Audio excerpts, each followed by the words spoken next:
नमस्ते दोस्तों, आप सभी लोग कैसे हैं। आशा करती हूँ आप सभी लोग स्वस्थ और मस्त होंगे। शाम को 5:30 बज रहे हैं। मैं अपने टेरेस गार्डन में आ गई हूँ क्योंकि आज मुझे अपने गुलदाउदी के पेड़ पर बहुत ही ज़रूरी काम करना है, जिससे कि उसकी ग्रोथ बढ़ सके और मुझे नई नई कटिंग लगाने के लिए मिल सके। चलिए आप हमारे वीडियो को लास्ट तक देखिएगा दोस्तों, क्योंकि आधा अधूरा देखा समझ में नहीं आएगा। मैं अपने पेड़ का ट्रीटमेंट करने जा रही थी, सोचा आपके साथ भी शेयर करती हूँ। आज मैं यही आपको बताऊँगी और दिखाऊँगी भी। देखिए दोस्तों, मेरे घर के पड़ोस का व्यू कितना अच्छा आता है। देखिए दोस्तों, शाम के 5:30 बज रहे हैं।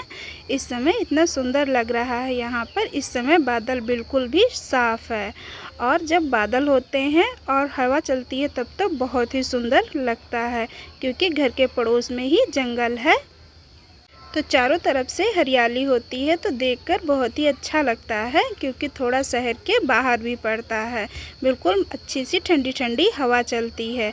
अगर चलती है तो लगती है, नहीं तो नहीं लगती।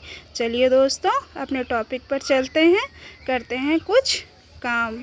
क्योंकि गुलदाउदी के पेड़ मैं उठा लेती हूँ। मैंने पेड़ों के बीच में रख रखे हैं, और मेरे पास पेड़ बहुत ही अधिक हैं, इसलिए मैं ज़्यादा उन पर ध्यान नहीं दे पाई, इसलिए वो कुछ ख़राब से हो गए हैं। पहले मैं उनको सही करूँगी, फिर उसमें जो नई ग्रोथ आएगी उसकी कटिंग्स लेकर उनको ग्रो करूँगी, क्योंकि अभी 3 महीने पर्याप्त हैं।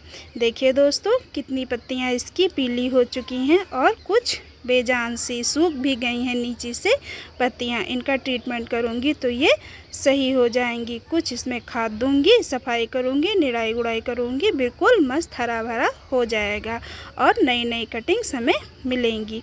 2 गमलों में मैंने सेव करके रखा था। देखिए दोस्तों, इनकी पत्तियाँ कितनी सूख गई हैं और कूड़ा कबाड़ भी निकल आया है। कूड़ा कबाड़ यानी कि घास फूस। इसमें पर्सलेन की कटिंग भी ग्रो हो रही थी, अपने आप से ही कहीं टूट के गिर गई होगी। ये बीज से भी ग्रो हो जाती है, उसी में ग्रो हो गई है। इसको भी मैं निकाल दूंगी दोस्तों। और इसमें देखिए आप लोग, कहीं इसमें मिलीबग किसी भी प्रकार का कोई भी कीड़ा मकड़ी या जाला लगा तो नहीं लिया है। नीचे से स्टेम इसकी गल तो नहीं रही हैं। अगर सूखी सूखी टहनियाँ हों, उन सभी को आप हटा दीजिए। ये तो हमारा अभी सही हो जाएगा, पूरी तरीके से ख़राब नहीं हुआ है, बस इसको थोड़े से ट्रीटमेंट की ज़रूरत है। सब इसकी सूखी सूखी टहनियों को तोड़ दूंगी दोस्तों। देखिए दोस्तों, इस बार मैंने ध्यान नहीं दिया तो मेरा नुकसान हो गया है। अब इसमें मैंने 4-5 कलर सेव किए हुए थे, क्योंकि मुझे पत्तियों से पहचान हो जाती है, इसलिए मैंने को मतलब टैग नहीं किया था, ना ही अलग अलग गमलों में सेव किया था।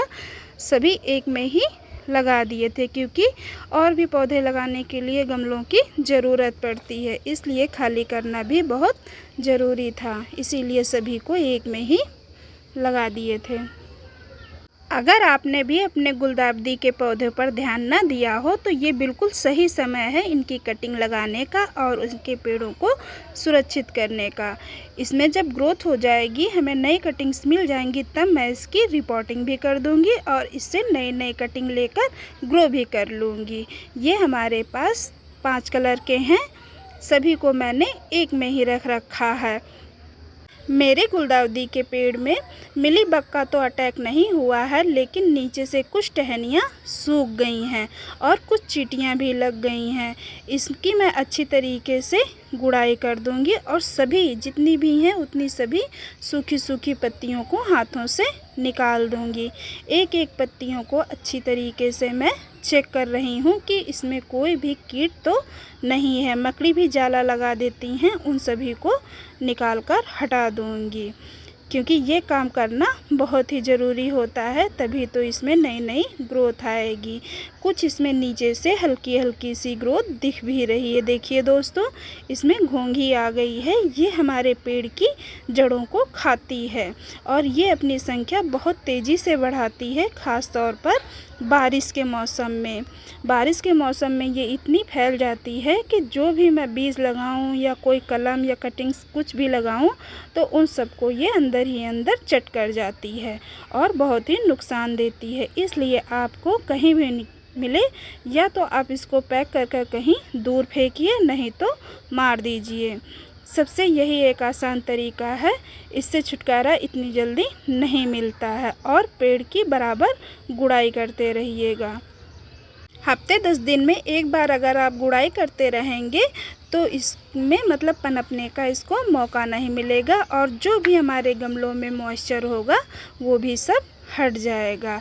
इसमें जितना भी कूड़ा कबाड़ ये निकला हुआ है वो मैं सब निकाल कर फेंक दूँगी। अच्छी तरीके से इसको साफ़ कर लूँगी। सब सफाई करने के बाद में सूखी पत्तियाँ मतलब हर एक चीज़ इसकी मैं अब हटा दूँगी, क्योंकि अब जो है बारिश भी होगी, और जो है नहीं अगर नहीं हटाती हूँ तो इसमें कीड़े लग जाएंगे तो ये पेड़ मेरा बिल्कुल ही मर जाएगा। इसमें 10 से 15 दिन में बहुत ही अच्छी ग्रोथ आएगी, तब हम उसकी कटिंग लेंगे, तब उसको ग्रो करेंगे। क्योंकि यही मैं काट के ग्रो करूँगी तो ये अच्छे से फ्लावरिंग नहीं करेंगे, उतनी हेल्दी कटिंग नहीं होगी। जो नई ग्रोथ की कटिंग होगी, नई आएगी, उसकी कटिंग आसानी से लग भी जाती है और वो बहुत अच्छी तरीके से फ्लावरिंग भी करती है। अच्छे तरीके से गुड़ाई करने के बाद में इसमें 7 से 8 दाने डीएपी के डाल देंगे दोस्तों। डीएपी के दाने डाल दें, या फिर आपके पास वर्मी कंपोस्ट हो, किचन वेस्ट हो, गोबर की खाद हो, वो आप इसमें डाल सकते हैं। गुड़ाई अच्छी तरीके से करिए, क्योंकि इसकी कुछ जड़ें जो साइड से होती हैं वो पुरानी टूट भी जाएं, क्योंकि नई जड़ों को ग्रो होने का जगह भी मिले और आसानी से वो ग्रो भी हो सकें।